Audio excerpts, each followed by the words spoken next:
My name is Patricia Hibbler, and I represent the Phoenix Indian Center. It's extremely important for the American Indian community to be counted. We have the highest undercount of any minority population in the country.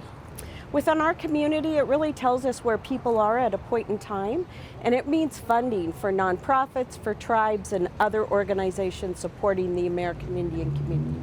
So the funding really supports things like roads in tribal communities, supports human services organizations, getting people back to work, drug and alcohol prevention, language and culture revitalization, and more. People are nervous in being counted in the census.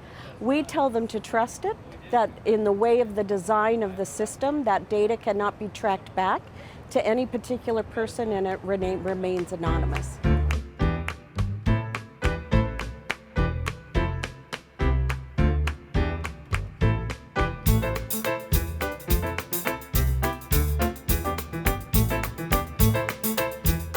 My name is Patricia Hibbler, and I represent the Phoenix Indian Center.